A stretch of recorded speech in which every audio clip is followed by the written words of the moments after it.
অর্থ যোগানের সংকট থাকলেও আগামী ডিসেম্বরের মধ্যেই নতুন বেতন কাঠামো গঠন করতে চায় অন্তর্বর্তী সরকার।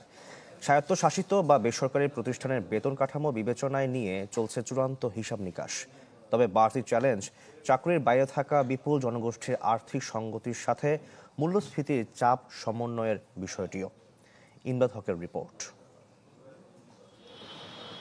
গেল কয়েক বছর ধরে চলে আসা অর্থনৈতিক অস্থিরতার প্রভাব আর মূল্যস্ফীতির চাপ সামলাতে সরকারি কর্মকর্তা কর্মচারীদের জন্য নতুন বেতন কাঠামো নির্ধারণের সিদ্ধান্ত নেয় অন্তর্বর্তী সরকার, যেখানে অর্থের বাড়তি যোগান আর বেসরকারি খাতের ওপর চাপ নিয়ে তৈরি হয় শঙ্কা। সংশ্লিষ্টরা বলছেন, আগামী ডিসেম্বরের মধ্যে নতুন বেতন কাঠামো ঘোষণার লক্ষ্য বেতন কমিশনের। বিশ্লেষণ করা হচ্ছে বিদ্যমান পে স্কেল থেকে নতুন বৃদ্ধির পরিমাণ, গুরুত্ব পাচ্ছে সর্বোচ্চ পদ ও সর্বনিম্ন পদের বেতনের অনুপাত। প্রাথমিক আলোচনায় রয়েছে চিকিৎসা, শিক্ষা, যাতায়াত সহ কয়েকটি স্তরের ভাতা বৃদ্ধির বিষয়টিও। বেতন ভাতাদি ছাড়া অন্যান্য সরকারি সুবিধা ভোগ করতে পারে, তাদের বেতন তো অত বাড়ানোর প্রয়োজন পড়ে না।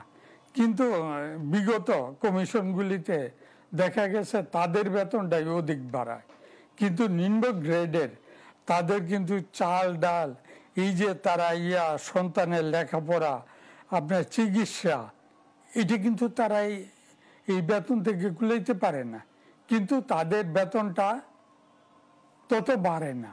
নতুন বেতন কাঠামোতে রয়েছে স্বায়ত্তশাসিত ও বেসরকারি প্রতিষ্ঠানের সাথে বৈষম্য বাড়ার ঝুঁকি। চাপ বাড়াবে তৈরি পোশাক সহ ৪৫টি খাতের শ্রমিকদেরও।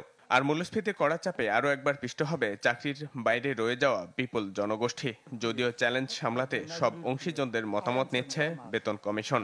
প্রতিটা প্রতিষ্ঠানের কিন্তু ধরন বা ভিন্নতা রয়ে গেছে। একটা সংক্ষিপ্ত সময়ে সম্পূর্ণ বিষয়টা কিন্তু যাচাই করা সম্ভব হয় না। অন্তর্বর্তীকালীন সরকারের একটা সুযোগ ছিল একটা স্থায়ী পে কমিশন করার। বেতন কমিশন করার বিষয়টি এটি নতুন নির্বাচিত সরকারের মাধ্যমে হওয়াটি আমাদের কাছে যৌক্তিক মনে হয়। অন্তর্বর্তী সরকারের এই মুহূর্তে নতুন করে একটি কমিশন দিলে যেটি হবে, এই কমিশন এর মাধ্যমে নিয়ে আবার নতুন করে যখন রাজনৈতিক সরকার আসবে তখন আবার আরেক ধাপের আরেকটি প্রত্যাশা তৈরি হবে সেই সরকারের কাছে, আরেক ধাপে এটিকে বৃদ্ধি করা। অর্থনীতির এখন যে অবস্থা, পুনরুদ্ধারের যে পরিস্থিতি, তাতে এত বড় ব্যয় দুবারের মতো নেবার মতো কাঠামো এই অর্থনীতির নেই। বর্তমানে জাতীয় বেতন কাঠামোর আওতায় বেতন ভাতা পান প্রায় ১৫ লাখ সরকারি কর্মকর্তা কর্মচারী। তবে রাষ্ট্রায়ত্ত ব্যাংক, বিদ্যুৎ কোম্পানি, সশস্ত্র বাহিনী ও বিচারকদের জন্য রয়েছে প্রতিষ্ঠান অনুযায়ী আলাদা বেতন কাঠামো।